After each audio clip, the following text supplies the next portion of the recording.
Hey guys, I'm OTG197. I'm probably the best Nuzlocker in the world. Huh? And this time, I've got a shocking run for you. I'm doing a hardcore Nuzlocke of Renegade Platinum with only electric types. Now I assume most of you know what a hardcore Nuzlocke is, but in case you don't, in this playthrough only the first electric type I encounter in any area can be caught and used in battle. If a Pokemon faints, it is considered dead and can no longer be used. No menu items can be used in battle. We cannot overlevel gym leaders or the league before facing them. All battles are played on set mode, and if a battle is ever lost, we start over from the beginning. Additional rules in the description. I don't use legendaries, so these will be the Pokemon available to us, with only Volbeat being added as an electric type in this ROM hack. Yeah, not so sure Volbeat will be much help, but anyways, let's see how these electric types can handle a hardcore Nuzlocke of Renegade Platinum. So pretty obviously, we're not going to get an electric type from any of the Sinnoh starters, but I take Turtwig just so that neither Lucas nor the rival will have Torterra later on. Our first viable encounter will be the Eevee given to us by our mom, who we used to defeat Lucas in our first battle against him, but then Eevee will be sidelined for right now as we can get our first official electric type on Route 202, which is Shinx. With Shinx, I battle my way to Jubilife, where we can then receive the egg that the breeder gives us in the Pokemon School, and it has a chance to be either Pichu or Elekid, and I want Elekid, but we get Pichu. I do train Pichu up, but for the most part we're relying on Shinx right now, who can easily defeat our rival Wyatt after setting up to +2 attack with Howl against Starly, and then one-shotting everything with Spark. At level 15, Shinx evolves into Luxio, but we're gonna have to be careful to not break our level cap of 16, so I start to use Pichu more. A lot of the early trainers have flying and water types, so Pichu fares pretty well on its own. However, I do have Luxio help out with a Cubone we have to face, and then in Oreburgh Gate we have a scary moment where Pichu gets trapped against a wild Diglett with Arena Trap, but thankfully he pulls through, and I'm gonna really need to remember to use Repels in here. Anyways, after we make it to Oreburgh, we meet Rourke in the mine, who gives us a Thunderstone that allows us to evolve Eevee into Jolteon. And can I just give a quick shout out to the homie Rourke for so often giving us an item that allows the type we're using to easily beat him? Well, I guess I shouldn't speak too soon. He does have a few ground types that could do some serious damage to us. And yeah, we kinda have no shot against them. We do have the option of hidden power available to us as a way to deal super effective damage, and I attempt this battle once without any kind of manipulation towards this, but it is pretty clearly not gonna work. We're gonna have to rely on a hidden power that can hit these rocks super effectively. In our second attempt, the hidden power we have is a decently strong hidden power ground, which with our held expert belt easily destroys his whole team without us even taking a single hit. And before it gets asked, yes, I did reset for a hidden power that would be super effective against rock types, as I just knew before even starting this run that we were probably not getting past Rourke without it. I know some people count voluntary encounter resets as an attempt. My personal policy is that I only count voluntary resets as an attempt if I either lost a Pokemon before resetting, or if I have at least one gym badge already. Obviously, when resetting for the Eevee, this is not the case, so we're on attempt 2, and we've now got one badge. I then make my way to the Valley Windworks, where we can find TMs for Shockwave and a Magnet, which are both very nice for us. Ugh, Thunderbolt TMs. So close, yet so far. But anyways, here I have a bunch of great possibilities for our next encounter, and I get Pachirisu. This is by far the encounter here that I wanted the least, but it's what we get. And then in the grass of Route 205, I can catch a Marie. After taking down a few Galactic Grunts, we can then go on to face Commander Mars. And to cut to the chase, against her, things really fall apart as we lose Pichu, Flappy, and honestly should outright lose the battle. The only reason we didn't is because Yanma missed Sonic Boom when it was faster than my whole team from Speed Boost, and could have easily killed everything with Silver Wind.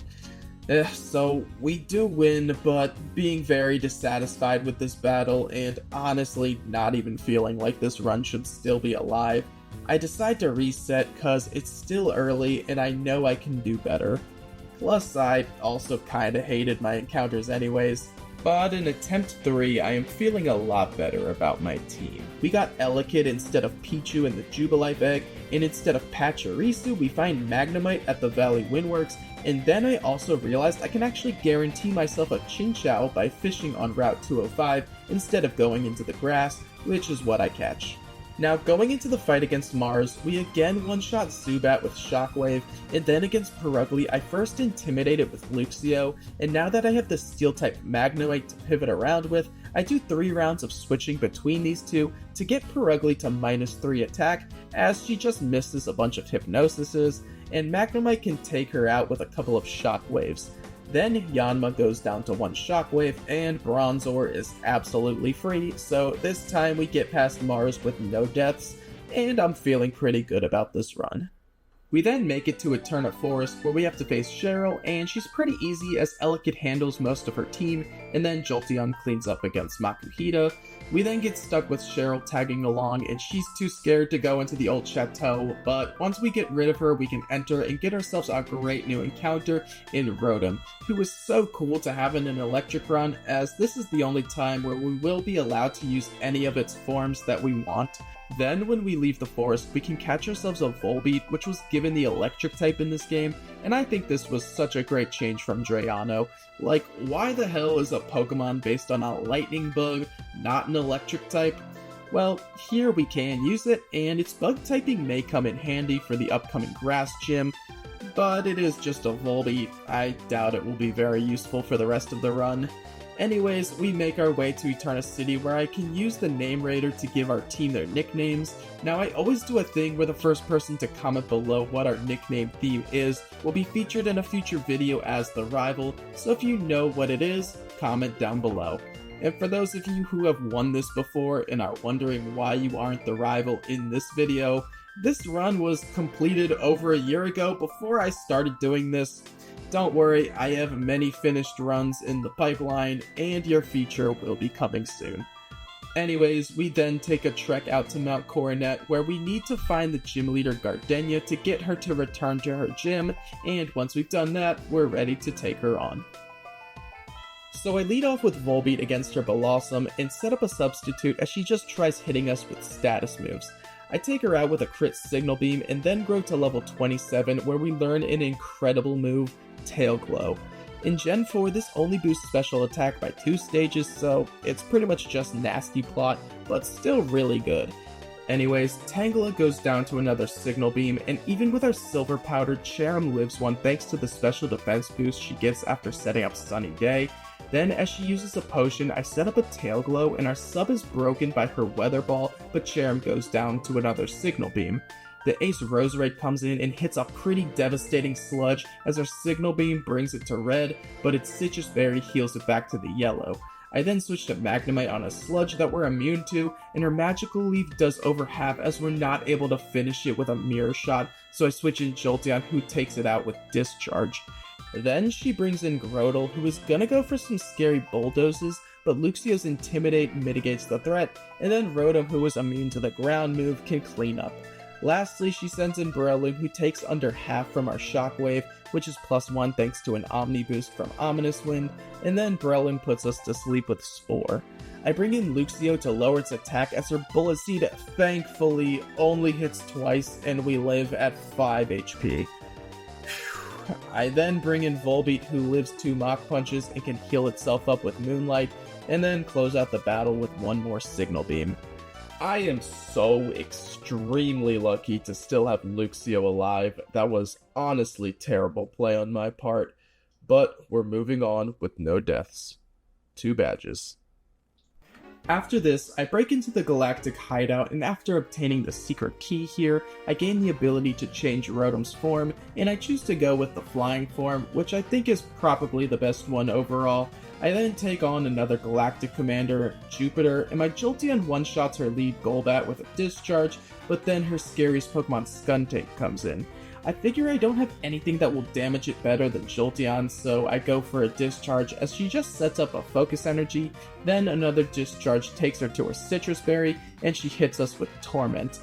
Because of this, I can't use Discharge again, so I go for Hidden Power, which isn't enough to take her out as it's not ground type this time, and we take a brutal Night Slash that thankfully does not crit.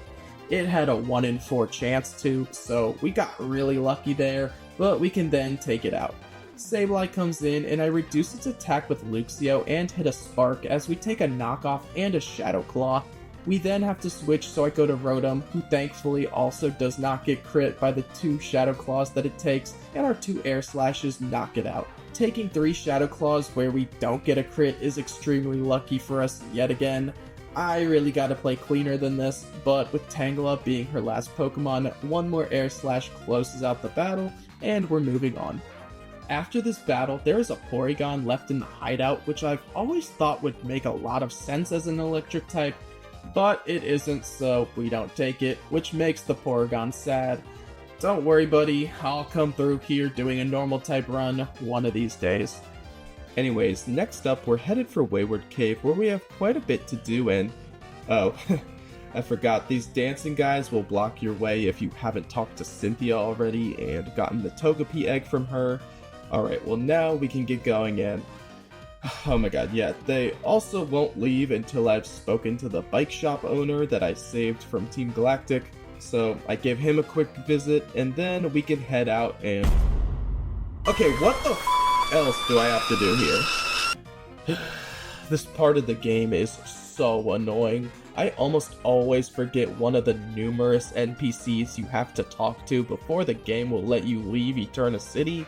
But okay, now that we have the Explorer kit, we can finally head to Wayward Cave. Here we get some solid upgrades for our team, first with Chinchou evolving into Lantern, and then I face Mira. Jolteon does most of the work, easily taking out her first 3 Pokemon, but then the Porygon 2 traces our Volt Absorb ability, so we can't hit it with our electric moves, and as Lantern I actually forgot this and heal it with Discharge. This thing ends up being a huge pain in the ass, just spamming really strong tri-attacks, and it gets so much hacks with a Freeze, Paralysis, and then a Confusion with Signal Beam. However, once it runs out of tri-attacks, it will go for Signal Beams, and I have Jolteon tank 1 as the burn we inflicted earlier with Rotom's Will-O-Wisp finally takes it out. Ugh, I guess it really wanted revenge on us for leaving that Porygon behind.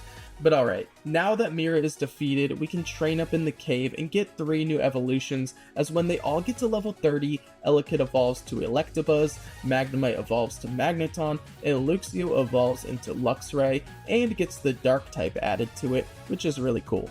This beefs our team up majorly at just the right time, as now I have a fight with Lucas where I start off by intimidating and then burning his Piloswine, as I then take it out with double kicks from Luxray. Then Gramble comes in, getting an Intimidate of its own on us, and it can hit Luxray with a super effective play rough as Fairy was added to this game, so I switch in Magneton, who then takes it out with a Mirror Shot after missing our first, which gives us a close call. He then brings in Prinplup, who can't do anything to Lantern and falls in 2 discharges. His last Pokemon is Lickilicky, and I intimidate it twice with Luxray after Rotom misses a Will-O-Wisp. It has the move Magnitude, which can be a bit scary, especially if it rolls a high number, but it doesn't end up doing much to us, and I take it out with Brick Break and Low Kicks from Electabuzz. Now we cross through Mount Coronet, which is considered an area with a magnetic field, meaning by leveling up Magneton once in here, it immediately evolves again into Magnezone. Then, before we can head into Heartham City to face the next gym leader, we first have a battle with Elite Four Aaron. I lead with Magnezone against his Dustox and go behind a substitute as all it can do is hit me with weak Bug Buzzes. I unfortunately gain no boosts from Charge Beam, but can take it out with a Discharge, though I'm brought all the way to 18 HP, which is much lower than I want it to be, but I do have a sub up so I can take Beautifly's attack and hit it with a Discharge to its Sash. Now, here the Beautifly could outspeed me and kill Magnezone, but I've done this fight enough times to know he's gonna heal, so I just go for another Discharge to take it out. Then comes in Venomoth, and Lantern takes a Bug Buzz decently, but annoyingly has its special defense dropped, and we miss a Thunder Wave. I then bring in Rotom on another, and we live a Sludge Bomb at 1 HP, and can get off an Air Slash, which just barely doesn't get the one shot. I then bring in Jolteon, who takes over half from Bug Buzz, but can outspeed and finish Venomoth. Drapion comes in, and I go to Luxray for the Intimidate on a resisted Night Slash. Our Spark is doing little as he sets up a Swords Dance to +1, and then our Dark typing hurts us a bit, making us take super effective damage from X-Scissor. We get off another Spark and get the Paralysis, but the Drapion still isn't in KO range, and I can't switch, so I go for another Spark, and Drapion takes Luxray out with a Night Slash.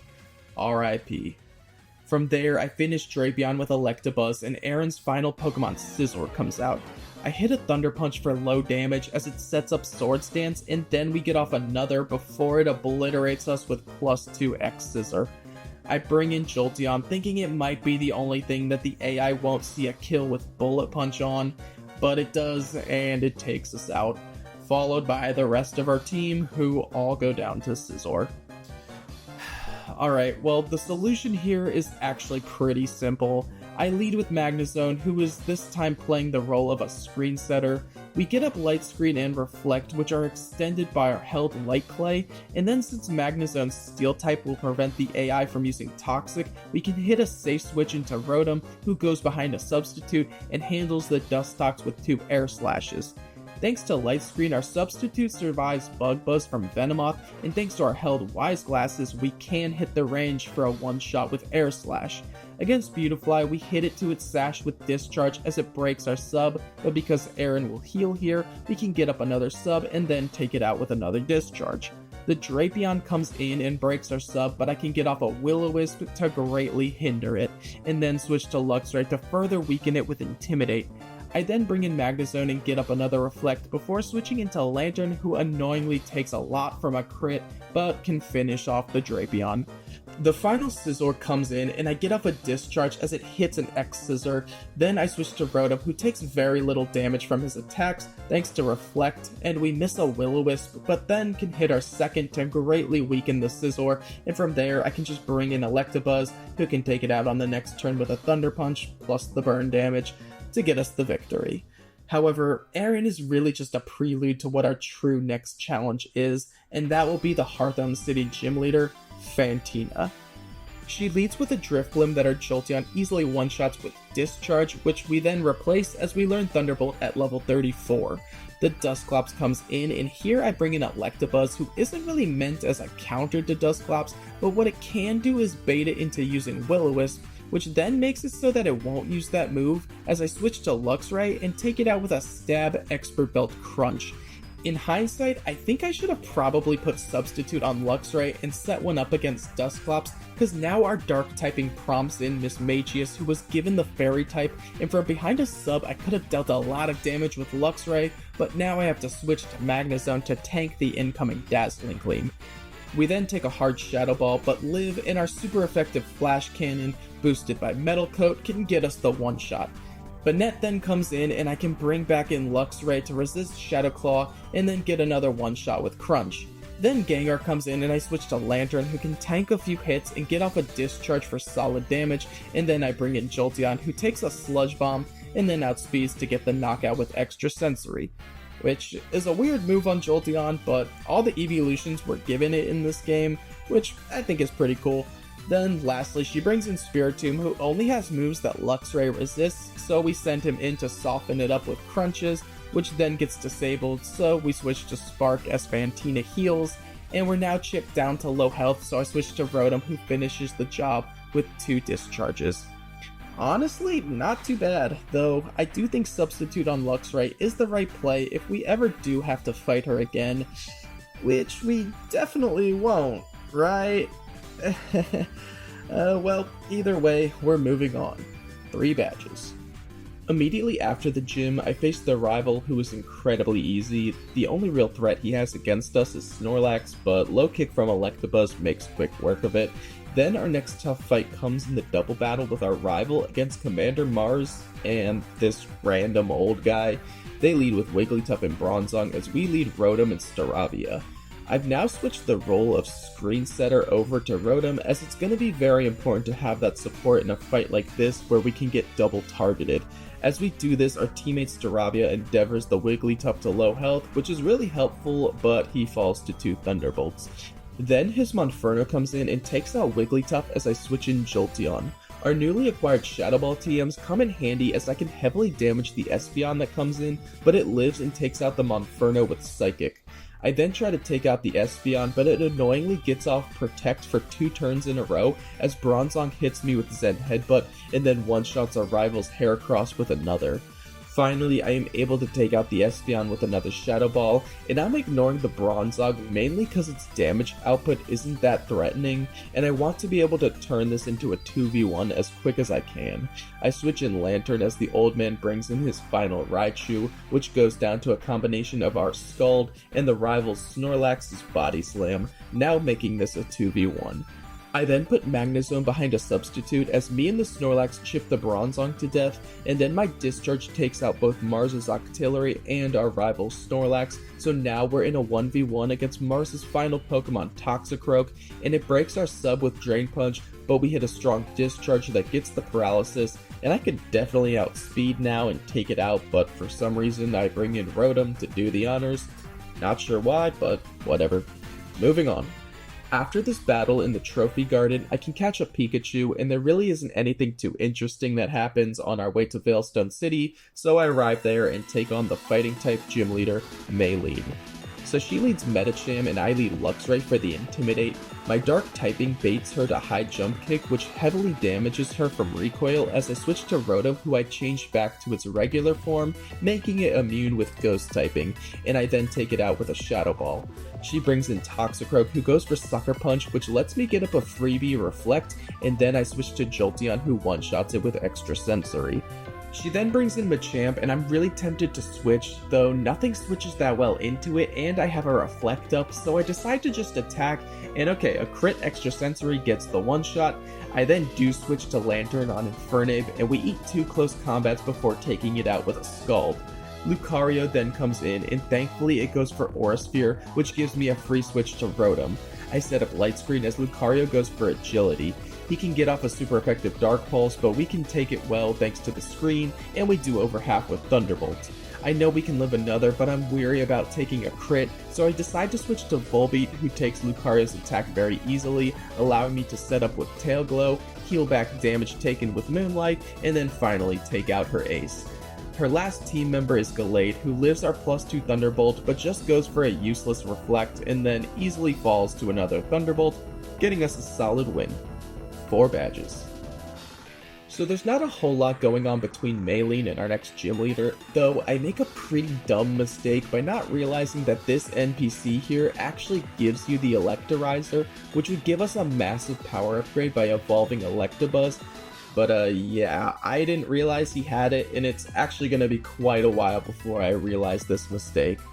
Anyways, before facing our next gym leader, I first have a battle with the rival. His lead Staraptor is fodder to a Thunderbolt, but on Snorlax I switch into Luxray for Intimidate as I take a Body Slam that paralyzes me. Yeah, we're still in a gen where electric types can be paralyzed for some reason. Anyways, my Choice Banded Superpower one-shots Snorlax, and then comes in Heracross. I switch to Rotom, who is back to its fan form, and we take a weak Brick Break as our Air Slash actually can't one-shot due to Heracross holding a Koba Berry, but we do get the lucky flinch. I decide to set Reflect before taking out Heracross, but then it goes down next turn. Then comes Breloom, who again lives in Air Slash despite a 4x weakness thanks to its Focus Sash, and it puts me to sleep with Spore. I then send in Electabuzz, who even after taking a Rock Tomb outspeeds and finishes Breloom with Ice Punch. He then sends out Infernape, and like Maylene's Infernape, we have Lantern to come in and handle it easily. Last and certainly least threatening is Azumarill, who we just fry with 2 Thunderbolts, and we're then ready to face the Pastoria City gym leader, Wake. So Wake is at a type disadvantage against us, but his lead Quagsire turns the matchup around on us. I start off by getting rid of his Rain with Sunny Day on Rotom, then setting up a Reflect as we take some light hits. I then bring in Jolteon, who can't one-shot with a Grass Knot thanks to Quagsire's Rindo Berry, and we take an Earthquake that we live due to Reflect. but then take it out on the next turn. In hindsight, I really disagree with that play on my part, but then comes in Ludicolo, who just goes for a weak fake out as I bring in Luxray and 2-shot with Crunch as he just misses a Hydro Pump. Then Poliwrath comes in and I switch to Lantern, who damages it heavily with a few Thunderbolts, but then I'm put to sleep, so I bring in Rotom to finish the job. Then Sharpedo comes in and it's definitely a one-shot with Thunderbolt, but it holds a Focus Sash, so I instead bring in Luxray for the Intimidate, but I'm annoyingly flinched by Waterfall before I can attack, so I instead bring in Magnezone, who is able to go behind a substitute that can withstand Sharpedo's attacks, so I take it out with 2 Thunderbolts, but unfortunately I'm unable to retain my substitute. This makes Gyarados extremely scary, and here is where I frantically look at the party screen, unsure of what to do. The question here is, does the Gyarados see a kill on Magnezone with Aqua Tail? If the AI sees a kill with a move, it is always going to go for it, but here I'm really unsure whether it does or not, and if it doesn't, then it is likely going to Dragon Dance, in which case the best play would be to stay in and Thunderbolt, because letting it get a free Dragon Dance by switching would be really bad. It's a tough call, but I opt for the switch to Luxray to get off Intimidate, and he does go for Aqua Tail, so I'm glad I made that switch, but here I'm worried that Wild Charge Recoil may get Luxray killed, so I decide to go to Lantern, who is asleep, and Gyarados starts to set up Dragon Dances, meaning we need to make like the gym leader and wake up before it gets out of hand. Thankfully, we do wake up and get off a Thunderbolt that he lives thanks to a Wakan Berry, but our next finally finishes off the terrifying Sea Serpent. His last Pokemon, Floatzel, is a lot less threatening. It goes down easily to 1 Thunderbolt, getting us the victory that was actually quite difficult even with our type advantage. Good game, Wake. 5 badges. After this, a Galactic Grunt bombs the frickin' Great Marsh, so I chase him down, and in doing so pass the Electrolyzer guy again, which is just so annoying to watch this footage back and see myself do this over and over again. Anyways, after we defeat him, we're sent on a mission to Celestic Town, where our mid-game gauntlet begins, first with Lucas. He is pretty easy overall. Jolteon 2-shots his Zam with Shadow Balls, and then the Mamoswine is by far the biggest threat, but I utilize my ground immunity with Rotom to pivot on Earthquake, weaken it with Reflect, and ultimately take it out with help from Lantern. Then Gramble comes in, and expecting Play Rough, I go to Magnezone, who takes one easily, and he is now Choice Banded into this move, meaning I can set up a substitute and then one-shot him with Flash Cannon. Then Flareon comes in and breaks my sub with Close Combat, but I double up getting another, and then after he breaks it with another Close Combat, I get the one-shot with Thunderbolt after the special defense drops. Then a Lickilicky comes in and I first get up a Reflect with Rotom, then have Luxray come in for Intimidate, and we just barely can't one-shot with Superpower. Then he heals to full and I'm doing little damage after my stat drops, so I switch out and then back in with Luxray, who can finally take it out with another Superpower. Last is Empoleon, who goes for Surf, which just heals Lantern thanks to Water Absorb, and he has really nothing to deal with us, so I finish the battle with 2 Thunderbolts. Then I face Cyrus for the first time, and this first fight against him is kinda part of the gauntlet, but with only a team of 4, it tends to be quite easy. Here I eliminate Crobat, Honchkrow, and Weavile without taking any damage, just by spamming Thunderbolts with Jolteon. Then I have a somewhat scary moment against Magnezone, who mirror codes my Shadow Ball back at me for massive damage.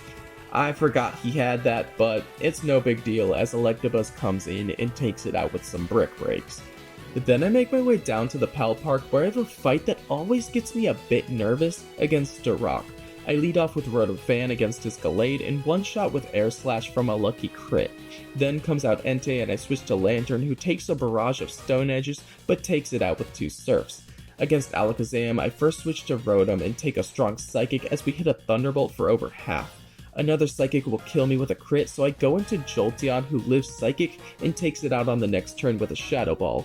Then Metagross comes in and I expect Earthquake, so I go to Rotom, but we instead get hit with a Hammer Arm down to 42 HP. Then, expecting Zen Headbutt, I switched to Luxray for Intimidate and the immunity, and thankfully this time I am correct about which move he uses. And we can't quite one-shot with Crunch, so I take a painful Hammer Arm, but we can just send more crunches at him as he heals, and eventually we take out Metagross. Then Staraptor comes in, and I'm hoping it won't close combat as I go to Magnezone, but it does, and it will 2-hit KO, so I go to Electabuzz to take another, and we can then outspeed and one-shot with Thunder Punch. And can I just point out that watching this back, this might be a spot where not evolving helped us, as Electabuzz actually has a higher speed stat than its evolution Electivire, and this difference just happens to make it faster than Staraptor, whereas Electivire isn't. So if we had evolved, we may have been slower here and gotten two-shotted on the switch. Just thought it was kind of funny that my incompetence may have actually come in handy. Anyways, this final Pokemon is Empoleon, which Lantern can handle without a sweat, so we get the T from Duroc and can now enter Canalave City. Typically, the next battle I show you is against the rival here, but the footage of that battle inexplicably went missing. I have footage of every other major battle, but this one I just didn't record, I guess. So, sorry about that. Sometimes these things happen. We can just function under the assumption that I beat his ass, because as far as I can tell from my later footage, no deaths occurred in this fight. Anyways, we are now nearing the end of our gauntlet, where strangely enough, the final two fights are by far the easiest. First is a fight we have against Riley at Iron Island, where I have Electabuzz one-shot Absol with close combat, Rotom sets up Reflect and weakens Metagross, allowing Luxray to finish it off. Then, thanks to Reflect, Lantern can live two devastating high jump kicks from Lucario and take it out from a fortunate crit Thunderbolt. Then, against Ursaring, I bring in Magnezone, who takes little from Play Rough, then goes behind a sub and takes Ursaring out with another crit Thunderbolt. Slacking comes in and breaks my sub, but I can keep myself safe by setting up new ones and attacking him on his loafing turns. Lastly, he brings in Salamence, who fails to break our sub with Dragon Rush and gets one-shot by Hidden Power, as our Magnezone actually has a solidly strong Hidden Power Ice. Then, before the gym, we gotta finish up our quest at Iron Island, where it ultimately comes down to a double battle against Team Galactic. Now, I don't normally go over this fight, it's usually very easy, but I guess we can check it out this time. So it's just against some grunts who mainly have poison types, and Riley's steel types can kinda destroy them. There is a Houndoom that can cause issues if it takes out Riley's team and leaves you in a 2v1, but it's not a big deal, and for the most part the opponents just target Riley and he can score a lot of KOs for you, so yeah, pretty easy battle. But now we can face the final battle in this gauntlet against Gym Leader Byron. To lead off, I have Electrode get in on the action and hit his Bronzong with Taunt. So, if you followed this series, you should know that I often talk about how Byron is a joke, and that the main reason is the fact that this Bronzong can only damage you with Gyro Ball, and is otherwise stuck using Screens or Stealth Rock, meaning it's absurdly easy to set up on it and sweep the battle. In this case, all I do is set up Magnezone behind a sub and take it out. However, Steelix forces me out into Rotom, who I changed to its Wash form, and I set up a Reflect while annoyingly taking a crit Stone Edge to low health, but then I can safely bring in Lantern as he won't go for Earthquake on Rotom, and finish it with a Surf. He then brings in Fortress and I set up an Aqua Ring, which essentially gives me double leftovers, and I take him out with a few Thunderbolts as he's unable to do much. Then Aggron comes in and it gets off a Head Smash, but we still have Reflect up, making it do light damage, and our two Surfs take it out. Then his Magnezone comes in and it paralyzes us and hits a couple of solid Thunderbolts, but we just spam Surfs at it, and Byron heals with a full restore, but eventually Magnezone goes down. Lastly, he brings in his Ace Bastiodon, who doesn't really have any decent options for Magnezone, as his strategy is to stall with Toxic, but we're immune, so we can just safely fire off powerful Thunderbolts until the Ironclad Dinosaur goes down, getting us the victory in what was maybe the hardest fight I've had against Byron so far, but still pretty easy. 6 badges. Before we can head to Snowpoint City for our next badge, we first have to deal with some tomfoolery from Team Galactic at the lakes, which we have no trouble with, and then after we make our way up the mountain to Snowpoint, I buy an Electrizer from the girl here, still totally unaware I could have had one 2 badges ago, but with it, I finally evolve Electabuzz into Electivire, which in this game gives him the Fighting type. Then we have to take on a double battle against the Temple Guards. This is a battle I'm always worried about because I just don't like double battles, though I don't think I've ever actually lost a team member here. Anyways, the Blissey goes down to Electivire's Drain Punch as the Heracross avoids Rotom's Air Slash with Protect. Then Meganium comes in and it has the Fairy type, making it a big threat for Electivire, so I double target it with Ice Punch and Air Slash to take it out. But then Electivire takes a devastating close combat from Heracross that we just barely live. Then Feraligatr comes in and I switch out Electivire for Lantern, who soaks up the Feraligator's Aqua Jet with Water Absorb, and then Rotom one-shots Heracross with Air Slash. Tyranitar comes in, changing the Hail to Sandstorm, and being pretty scared of a rock move, I switch Rotom for Luxray, who very helpfully intimidates both of them, as the Tyranitar just uses Protect, Feraligatr uses Agility, and Lantern gets Feraligatr to the red with a Thunderbolt. Then on the next turn, Feraligatr misses an Aqua Tail, and we get a double KO, with Luxray hitting a superpower on Tyranitar, and Lantern finishing the Gator with another Thunderbolt. Now the only thing they have left is Typhlosion, and I switch Rotom as the Typhlosion protects, making it so that Lantern Surf only hits ourself. I then cycle my team members around after hitting a Toxic on Typhlosion, and he hits some strong Earth powers, but is unable to do much before the Poison takes him out, and we can move on. After we find Candace and Maylene, we can get the former to return to her gym, which will allow us to take her on for the 7th badge. I lead Rotom, who I changed to Heat form, against her Abomasnow, and as always, against the weather-using gym leaders, the first thing I want to do is get rid of their weather, which I do with Sunny Day. I then hit an Overheat to one-shot Abomasnow, but this harshly drops her special attack, so against her very threatening Mamoswine, I have a tough decision. Though, ultimately knowing she won't go for Earthquake on Rotom because of Levitate, I switch in Luxray on a Stone Edge that is pretty weak after Intimidate, then I pivot back to Rotom on presumably an Earthquake, but she instead goes for Avalanche. I then do another cycle of this, dropping her attack again, then bringing in Electivire. With our Stab Drain Punch, we just barely can't get the one-shot, though we're brought back to full health, and at -2 her Earthquake can't one-shot us. Though, looking back, I don't love this strategy as there was a 1 in 16 chance we lose Electivire there. Thankfully, it works out, and another Drain Punch finishes off Mamoswine. I then apparently did not learn my lesson as I keep Electivire in on Glaceon, who can live our Drain Punch and bring us even closer to dying with Earth Power. Again, risking a crit, but again, getting away scot-free. Then Walrein comes in and I send in Lantern. We both set up Aqua Ring, planning to play the long game, and we do get put to sleep with Yawn, but with Toxic and a super effective Thunderbolt, we easily outlast her.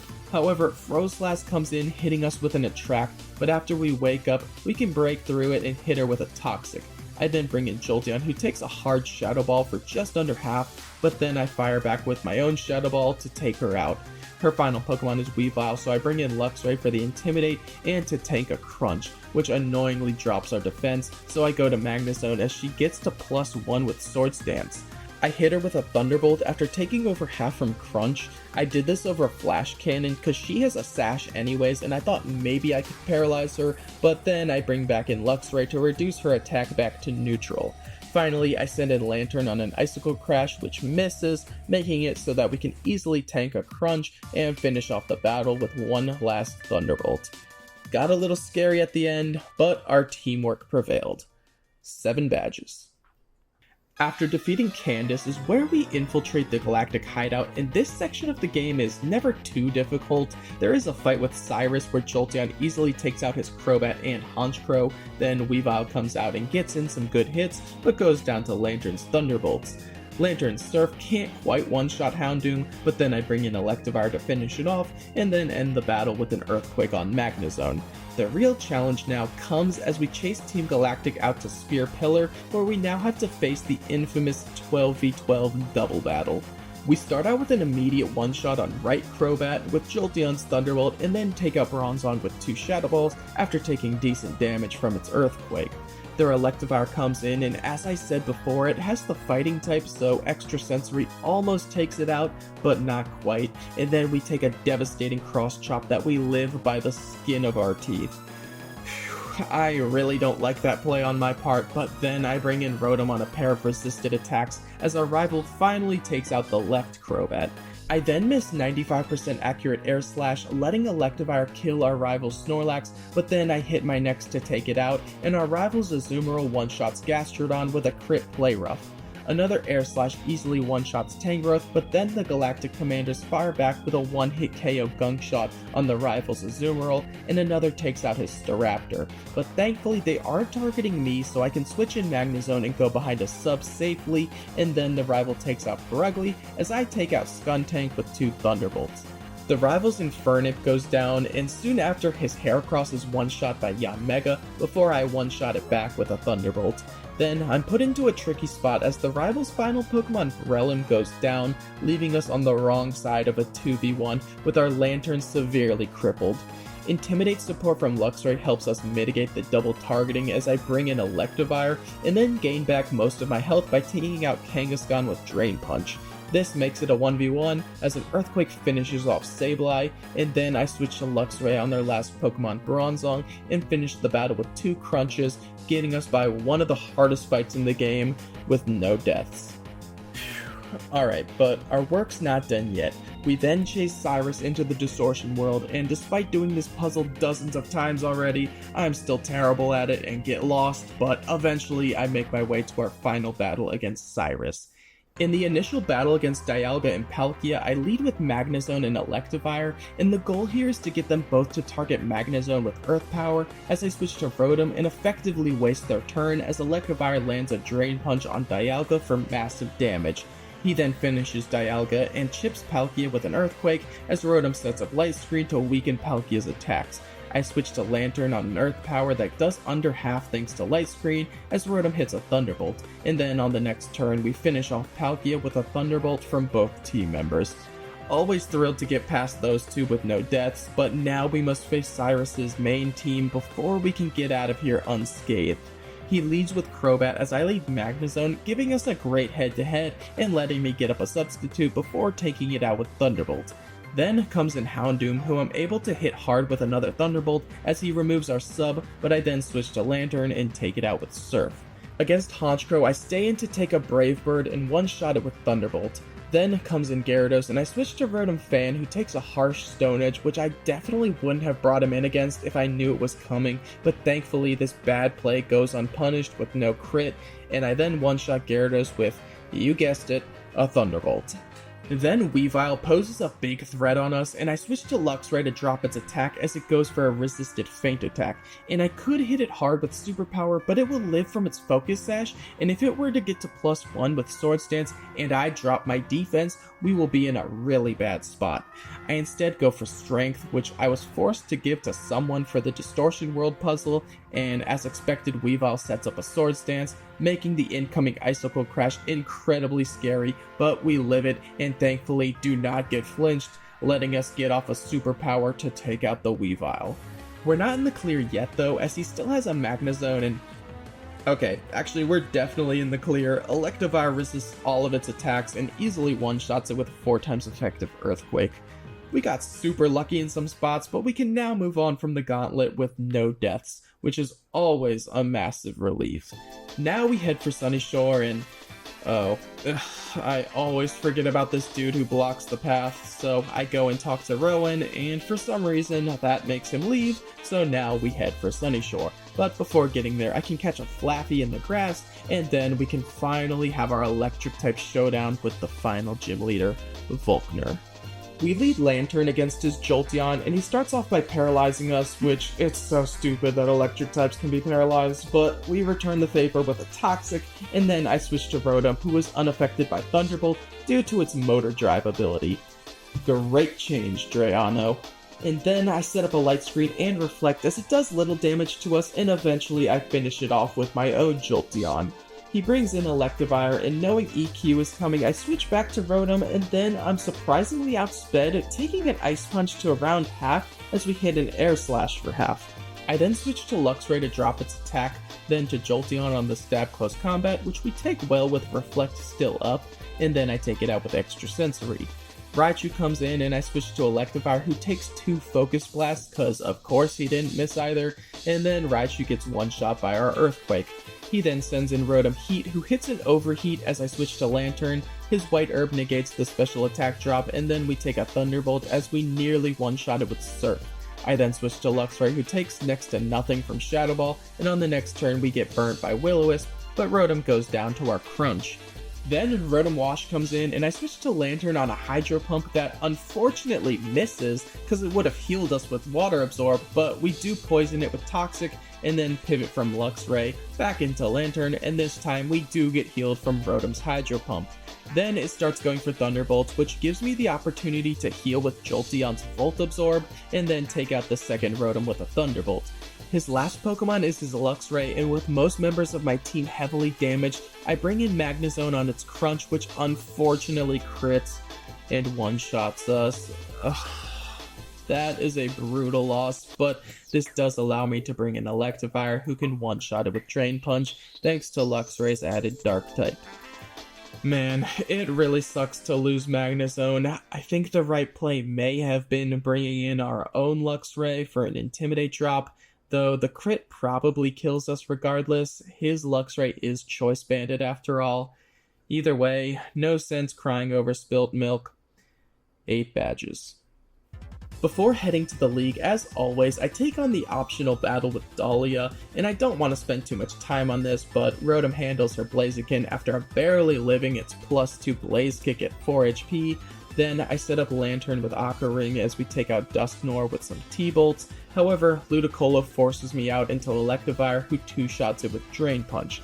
Her Medicham goes for Zen Headbutt to target our fighting typing, so I bring in Luxray for the immunity. She's Choice Scarfed and doesn't switch, so this gets us a free knockout.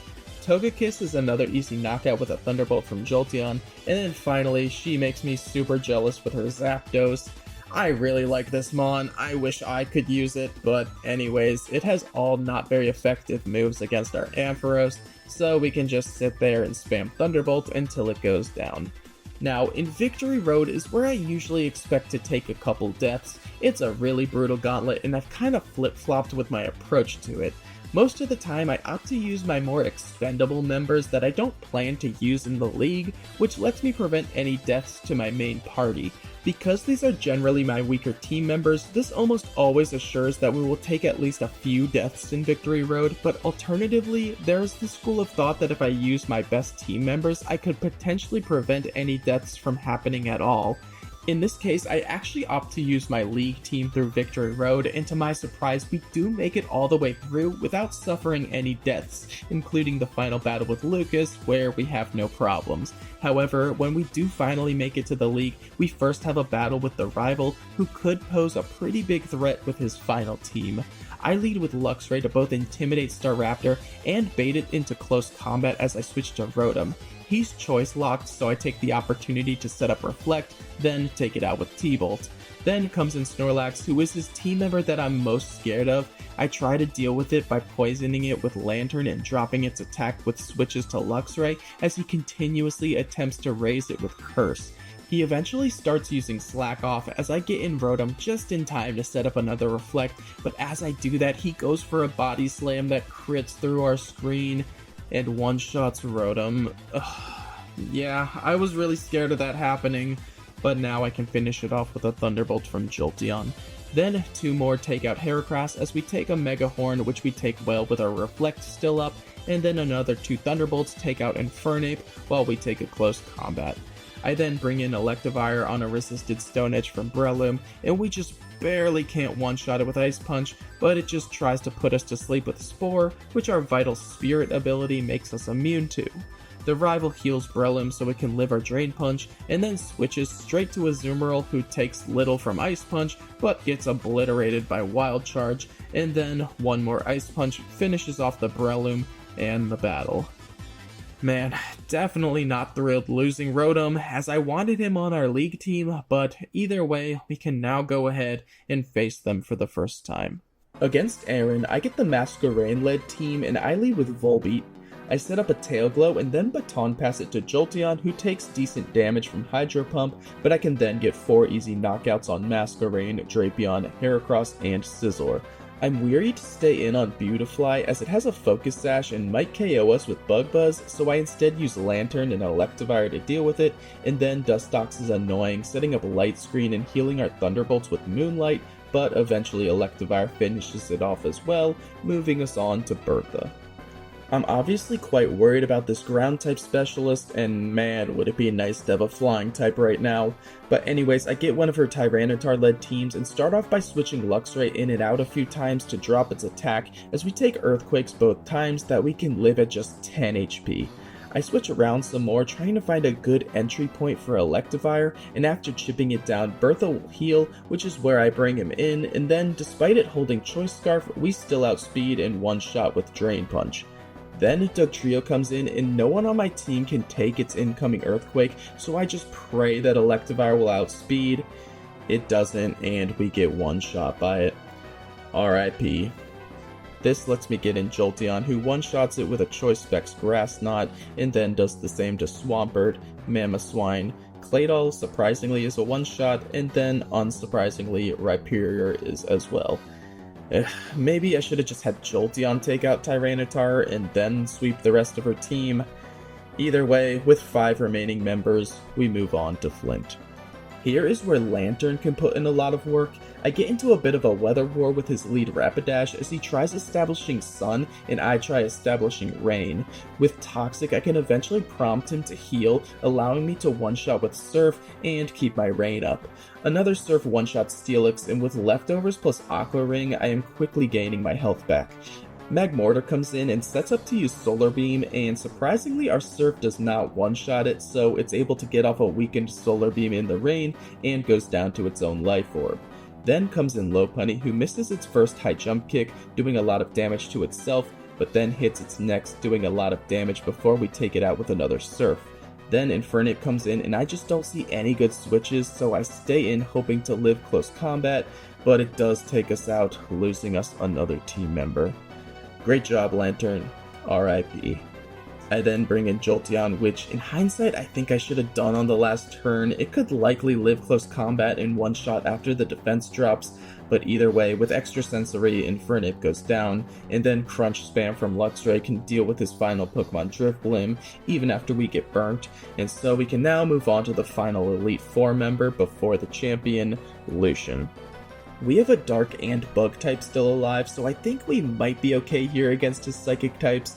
I lead Volbeat and take out Alakazam after taking over half from a strong Psychic, then comes in Metagross and I bring in Luxray for the Intimidate and the immunity on Zen Headbutt.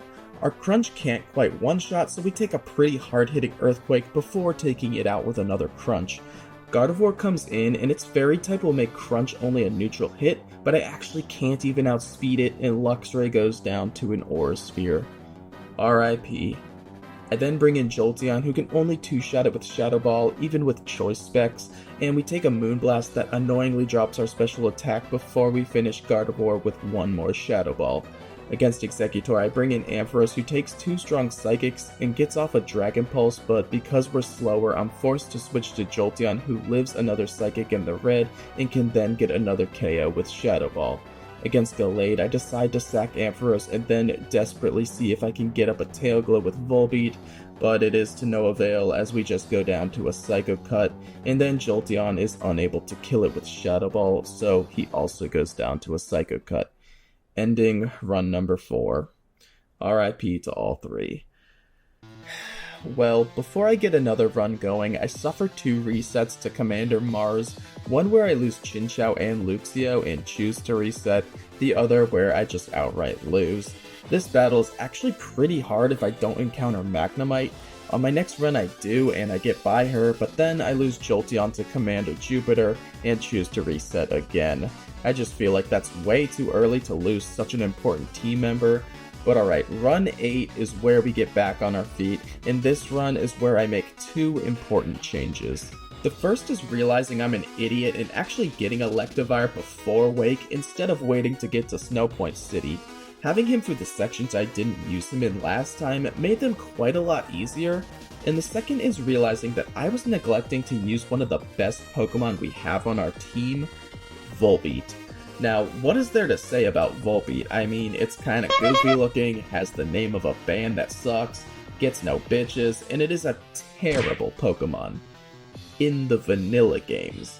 But in Renegade Platinum, it's actually quite good, having been buffed pretty significantly. Most notably is obviously being given the electric type, otherwise we wouldn't even be talking about it right now, but also having its special attack and speed increased to a very respectable 107 and 100. Now, one of the biggest problems we faced in previous runs is that we had no setup sweepers among our team.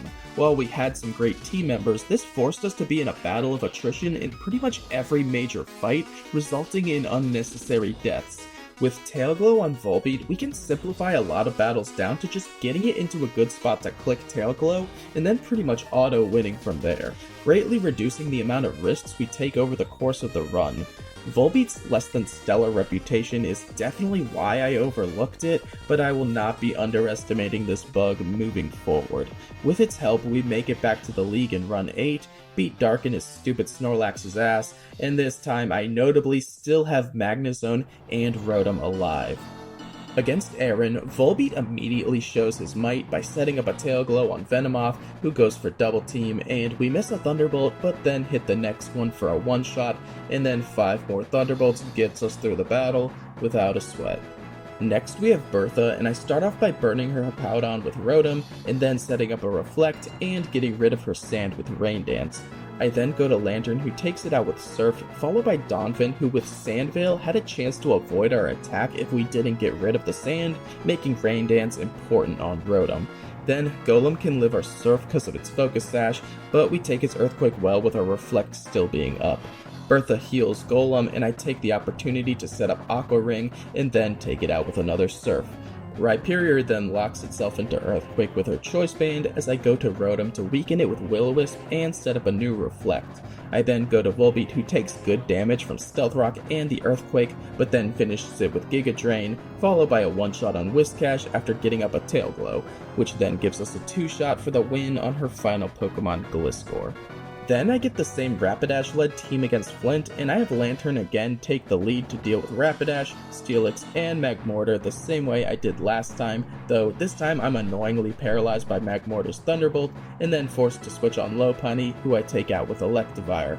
I take 2 direct Flare Blitzes from Infernape, first with Rotom and then with Jolteon, and we do live them, but I don't love that I took those Flare Blitzes, that was really risky. Either way, after the recoil damage, our Specs Thunderbolt easily takes it out, and then you'd think the same would be true for his last Pokemon Drifblim, but it holds a Wakan Berry, so I instead switch to Rotom on a Shadow Ball, and then our Light Screen lets us live another at low HP. I then bring in Magnezone, who immediately takes a special defense drop on the switch, followed by a flamethrower that burns me, as Drifblim's Wakan Berry lets it live our Thunderbolt. We hang on after another flamethrower and finally take out the stupid balloon with one more Thunderbolt. Super sketchy fight, and we got really lucky to not take crits there, but either way we still have all team members alive as we move on to face the man who ended our run last time. Against him, I lead Rotom as he leads Mr. Mime. We both set up light screens and I then bring in Volbeat. Behind our screen I can safely set up to +6 with Tailglow, go behind a substitute, and then Volbeat shows off its versatility by passing the boost to Jolteon, who then effortlessly mows down his entire team with Shadow Ball, and so this time our appointment with the champion will not be denied. Against Cynthia, she leads Togekiss and I lead Magnezone. I paralyze her with Thunder Wave as she sets up a Light Screen and a Tailwind, and I then bring in Rotom. I set up my own Light Screen and then bring in none other than Volbeat. A couple timely paras allow me to easily set up to +6 behind a substitute, and then with her Light Screen gone, we are ready to unleash the full unbridled power of Volbeat on her with a one-shot on Togekiss, Garchomp, Lucario, Glaceon, Milotic, and finally Spiritomb. A decisive victory, and I was not kidding. Volbeat is amazing in this game. Alright, I'm feeling really good now that we finally got into the post game, but we still gotta stay sharp all the way to the end. The double battle versus Flint and Volkner is easy. I have Lantern carry through the whole thing, and then against the flying type user Heather, we do a couple zippity zaps to easily get our first post game gym badge. However, against Wyvern and his dragons, it won't be quite that easy. I start off by mitigating his attempt to set up Dragon Dance on his Kingdra by setting up a Reflect, and then with Rotom being yawned, I switch to Lantern as he also switches into Garchomp. I take an Earthquake and get off a Toxic, and with Garchomp Choice Scarfed into EQ, I can then go back to Rotom and take my time finishing it off as I make sure to first set up Light Screen and Reflect. Then he brings in Flygon, which is a bug type in this game, so 2 Air Slashes take it out, and we also get a Flinch, so it doesn't get the chance to attack.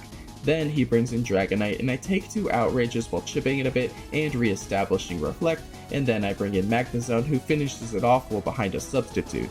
This lets me get off a T-Bolt on Salamence, who breaks our sub with Earthquake, and then I bring in Rotom for the immunity on another. Then I bring in Electivire on its Outrage that does little thanks to Reflect, and finish it with a Rock Climb, which annoyingly I need in order to reach Wyver, but it is fittingly a Rock type move in this game, so it's super effective on Salamence, and it would also be on Altaria. However, it had its Flying type changed to Fairy in this game, so I can instead one-shot it with Magnezone's Flash Cannon. And then finally Kingdra comes back in, and it starts setting up Dragon Dances while also setting a Yawn on our Lantern, though I managed to poison it before falling asleep. I'm hoping to just outlast it until Poison takes it out, but we are hit with a massive +2 Outrage that Lantern miraculously lives on 1 HP. Well, now with Kingdra locked into Outrage, I can have Magnezone take its next one as the Poison finally takes it out, getting us the Fang Badge. Man, I am glad I did not lose Lantern there. That would have been awful with how much it helps out against Bertha and Flint. Well, alright, next up is Luna, the Fairy type leader, and against her I start off by setting up a Light Screen to weaken her Wigglytuff's attacks, and then from there I bring in Magnezone, who one-shots with Flash Cannon, followed by a one-shot Thunderbolt on Azumarill.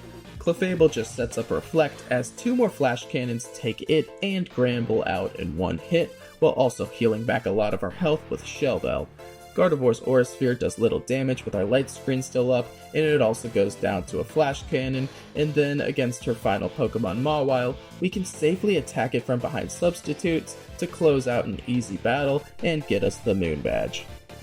If you thought that was easy, we then have Jean, the normal trainer, who leads with a Choice Scarf Stantler, and I lead Magnezone specifically to bait it to lock itself into Jump Kick as I go to Rotom, set up a Reflect, then bring in Volbeat, Tail Glow up to +6, pass it to Jolteon, and then rain 6 Thunderbolts down, completely annihilating his team. I then face Shade, the Dark-type user, and have Lantern heavily damage his lead Houndoom with Surf as he then switches it out for Shiftry. I bring in Rotom on an Energy Ball and then take it out with Air Slash. Weavile is quite scary and it damages Magnezone heavily with Icicle Crash and then Low Kick, but it goes down in 1 hit to Flash Cannon and then Houndoom comes back in. I bring in Lantern as he heals to full health, and we hit another Surf to bring it to the red, but after 2 Dark Pulses we're forced to bring in Electivire on another and finish it off with Drain Punch. He sends in Sharpedo to just get easily slaughtered by another Drain Punch, but then comes in Spiritomb, who we can't hit with our fighting moves, so I switch to Jolteon, who barely can't one-shot with Thunderbolt, and we get put to sleep. I bring in Rotom to weaken its Dark Pulses with Light Screen, and then immediately bring in Volbeat to set up a Tail Glow, as Spiritomb gets up its 3rd Double Team. However, its evasion strategy fails as we hit our first Thunderbolt to finally get it the fuck out of here, and then his final Pokemon Tyranitar is easily one-shot by a super effective Bug Buzz. Alright, 1 more badge, and to get it we are up against the Poison-type trainer Slife, and I'm not playing any games with her. Right away I set up Tail Globe against her Gengar, then pass it to my Specs Jolteon, who takes it out with Extra Sensory, and then does the same to Nidoqueen and Toxicroak.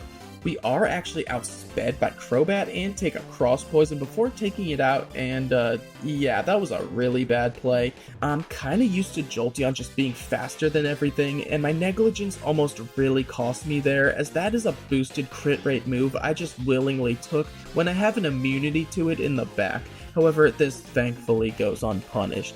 Then against Tentacruel, my gut tells me a +2 Extra Sensory with Choice Specs should one-shot, but Tentacruel does have absurd special defense, and maybe feeling a bit shook from the previous turn, I decide to play it safe and have Lantern deal with it, and then on her last Pokemon Vileplume, I bring in Rotom and close out the battle with a pair of Air Slashes. I then go on and complete the final side quests in Stark Mountain without any issues, as well as the rematches. Normally, I narrate these sections in detail, but I think I'm going to start avoiding that moving forward and really only mentioning any new deaths that take place here, but in this case we don't suffer any, and so now we can move on to the final 5 trainers as we rematch the league. Although the league rematch is meant to be harder, I tend to find it to be easier than the first round against them. While they do have their levels raised, so are ours, and one of the most difficult things about them the first time around is that every member has 4 different teams that they choose at random, meaning you never know what you'll be facing, and you have to devise strategies that can work in all possible scenarios. However, in the rematch, every member always uses the same team, making them all much easier to plan around. In the case of Aaron, he again doesn't pose much threat. Rotom deals with Yanmega, and then screen support helps Lantern deal with Armaldo. Rotom then comes in again and 2-shots Drapion while scoring a flinch with Air Slash, then 1-shots Heracross with another. With a Reflect Up, Scisor's hits feel like tissue paper, and Electivire easily deals with it, and then finishes the battle with a Wild Charge on Scyther. 1 down. Then my rematch with Bertha is one of the stupidest battles I've ever seen. I start off the same way I did last time, by giving up Reflect and burning up Hippowdon to weaken it greatly, and then getting rid of its Sand for Rain. I then bring in Volbeat, and I hate that I'm doing this, but I let it take 2 Stone Edges as I set up a Tail Glow. Thankfully neither crit, and I KO Hippowdon with Giga Drain. Then Tyranitar comes in, getting the Sand back up, and I one-shot it with a Bug Buzz. She then sends out Rhyperior, and it lives our Giga Drain thanks to its Focus Sash and hits us with a weak Earthquake instead of going for a Stone Edge that might have killed us even with our Reflect, though I suppose if it would have, the AI would have seen the kill and used it. Either way, after she heals, another Giga Drain takes her out, getting us back most of our health. Then she brings in Dugtrio, and this sequence is one of the dumbest things I've ever seen, so I switch to Electivire as she locks herself into Stone Edge. I then go to Lantern and get rid of the Sand. We take 2 Stone Edges but live, and then I go to Jolteon, who will get 2-shot, so I finally go to my Resist and Magnezone, click Thunderbolt, which she is immune to. I think this was just to make sure she would start using Struggle, which she does.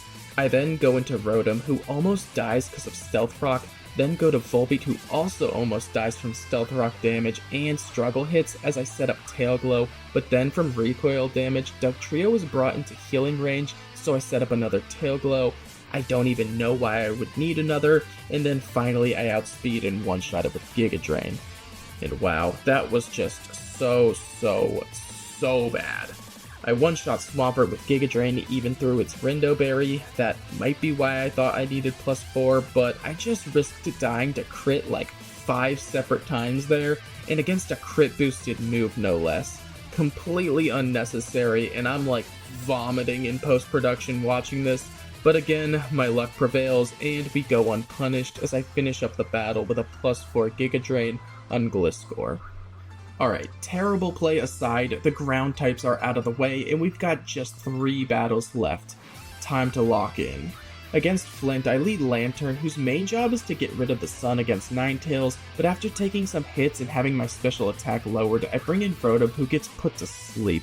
Then on the switch, Volbeat has his special attack dropped from Moonblast, so I go to Jolteon, who also gets put to sleep, but then I bring in Electivire, who can one-shot it with an Expert Belt boosted Earthquake. He then brings in Magmortar, and I'm unsure if an Earthquake will one-shot him as well, but I don't have great options to switch to, so I just let an Earthquake rip, and it actually does get the one-shot. Nice. I thought Electivire might be a goner there. Well, if we one-shot Magmortar, we can definitely one-shot Rapidash, and I'm unsure if I can outspeed Infernape, but again, with Rotom and Jolteon asleep, we don't have great switching options, so I just stay in hoping to live whatever it goes for, but amazingly, we also outspeed it and get another one-shot with Earthquake. Our plus speed nature definitely helped out there. Anyways, then Flint sends out Houndoom and it drops our attack with Intimidate, but we're still able to one-shot it and get all our health back with Drain Punch. Then against his final Pokemon Moltres, its Choice Scarf lets it outspeed us and hit a strong Fire Blast for over half, and it also surprisingly lives our Rock Climb.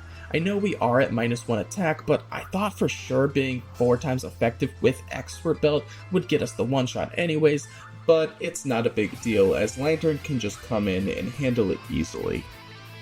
Alright, last time Lucian was an absolute cakewalk, but this time around he's gonna be much more difficult.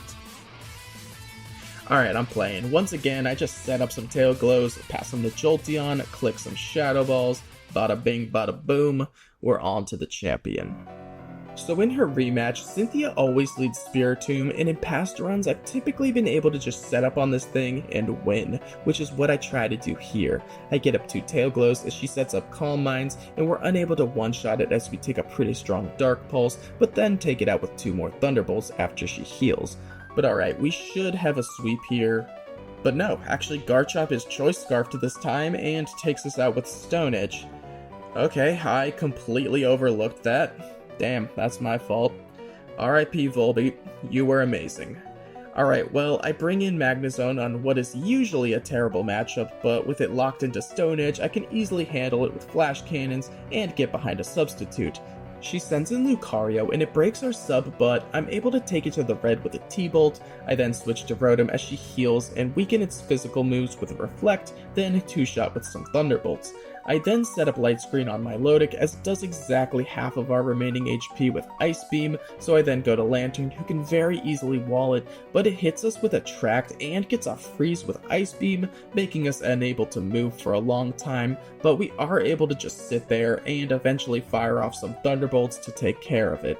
Then Rayquaza comes in and hits a strong Earthquake that will 2-shot as I poison it with Toxic. I then bring in Rotom for the immunity and think about doing some more tricky switches to keep it alive, but I ultimately decide this is a sack I can afford, so I let it go down to Outrage. Great job, Rotom. R.I.P. Alright, well this gives me a clean switch to Electivire, who just barely can't finish it off with Rock Climb, so we take a harsh Outrage all the way to 34 HP, and then our Poison finishes it off. Alright, her last Pokemon is... yeah, I think we got this one in the bag. I can definitely one-shot with Wild Charge, though that would kill us with Recoil, so I instead bring in Jolteon to do the honors, and with our like 4 millionth Thunderbolt of the run, we defeat Cynthia, and that is how I beat a hardcore Nuzlocke of Renegade Platinum using only electric types. Thanks so much for watching. I'm so glad to have gotten this video out. I aimed to have this done months ago, but as some of you may know, I had my first child recently, and that's made it harder to find time for the channel, though I have to admit that I've also lately been rather unmotivated and lazy when it comes to the editing, and even just doing runs, and I feel pretty bad about that. That being said, I do feel like I've gotten my mojo back. I feel more inspired to work on this stuff, and I aim to get my next video out much quicker, so stay tuned, do all the positive algorithm stuff. I'm also planning to start regularly streaming runs here on YouTube twice a week like I used to, so come hang out and we'll have a good old time. Thanks again for watching, and have a good one.